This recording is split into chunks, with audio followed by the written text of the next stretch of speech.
అందరికీ నమస్కారం. నేడు మే 31 అనగా ప్రపంచవ్యాప్త ధూమపాన నిషిద్ధ దినోత్సవం. పొగ త్రాగడం, పొగాకు వాడడం ఆరోగ్యానికి హానికరం. మే 31న ప్రపంచవ్యాప్తంగా ప్రపంచ ఆరోగ్య సంస్థ పొగాకు వాడకాన్ని నిర్మూలించడానికి అశేష కృషిని చేపడుతుంది.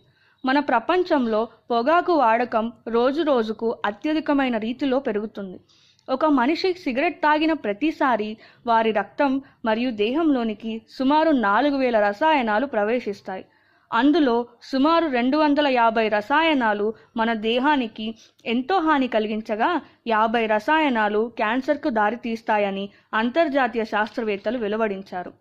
పొగాకులో ఉండే హానికరమైన రసాయన పదార్థాలు ఏమనగా arsenic, benzene, carbon monoxide, tar లాంటివి మన దేహానికి చాలా హాని కలిగిస్తాయి.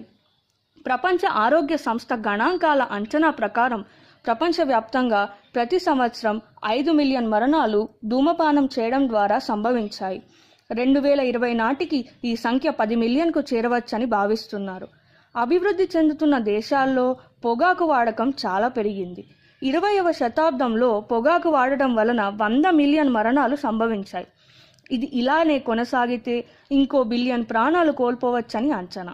భారతదేశంలో 6 లక్షల మంది పురుషులు ధూమపానం వలన ప్రాణాలు కోల్పోతున్నారు.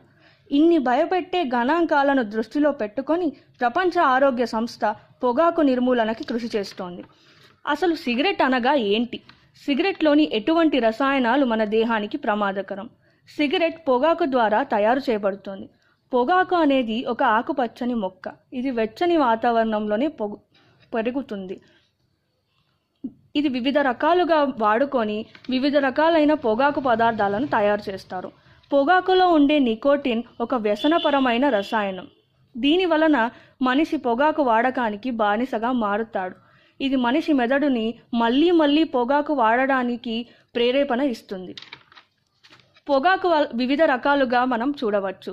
పొగాకు ఉపయోగం ఏ రూపంలోనైనా హానికరమే. బీడీ, సిగరెట్లు, సిగార్లు ఇవన్నీ కాలుస్తారు. కైని, గుట్కా, జర్దాని నమిలి వాటిలోని రసాయనాలని మింగుతారు. వీటి వలన నోటి క్యాన్సర్, గొంతు క్యాన్సర్ అధికంగా సంక్రమిస్తాయి. పొగాకు వలన జరిగే అనార్థాలు ఎన్నో. పొగాకు ఉపయోగం గుండె, కాలేయం మరియు ఊపిరితిత్తుల ప్రభావితం చేసే వ్యాధులకు ఎక్కువగా దారితీస్తుంది. ధూమపానం అనేది గుండెపోటు, స్ట్రోక్, ఊపిరితిత్తుల క్యాన్సర్, స్వరపేటిక మరియు నోటి క్యాన్సర్, ప్యాంక్రియాటిక్ క్యాన్సర్ వంటి ప్రధాన ప్రమాదాలకు కారకం. దీని వలన రక్తపోటు పెరుగుదల ఏర్పడుతుంది. పొగ తాగేవారి ఆయుర్దాయం పొగ తాగని వారి ఆయుర్దాయం కంటే చాలా తక్కువ. గర్భిణీ స్త్రీలు ధూమపానం చేసినచో శిశువుకి చాలా ప్రమాదాలు ఏర్పడవచ్చు. ఇది అకాల పుట్టుక, తక్కువ జనన బరువు వంటి సమస్యలను దోహదం చేస్తుంది. క్యాన్సర్ సూచనలు ఎలా ఉంటాయంటే, ప్రథమంగా పొగాకు వాడకం వలన నోటిలో తెల్లటి లేదా ఎర్రటి పట్టీ ఏర్పడుతుంది. దీని వాడకం అలాగే కొనసాగితే నోటిలో పుండు ఏర్పడి అది మానక గొంతు మరియు ఇతర అవయవాలకు వ్యాపిస్తుంది. ఇన్ని దుష్ఫలితాలున్న ధూమపానాన్ని వదులుకుందాం. దేశం ప్రగతి బాటలో నడవాలంటే సమాజంలో భాగమైన ప్రజలు ఆయురారోగ్యాలతో ఉండాలి. ఆరోగ్యంగా ఉండాలంటే మన జీవన శైలిని మార్చుకోవాలి. ధూమపాన మద్యాలకు దూరంగా ఉండాలి. అప్పుడే మనిషి ఆరోగ్యంగా ఉంటాడు. దేశం కూడా సస్యశ్యామలంగా ప్రగతి బాటలో ముందుకెళ్తుంది. జై హింద్.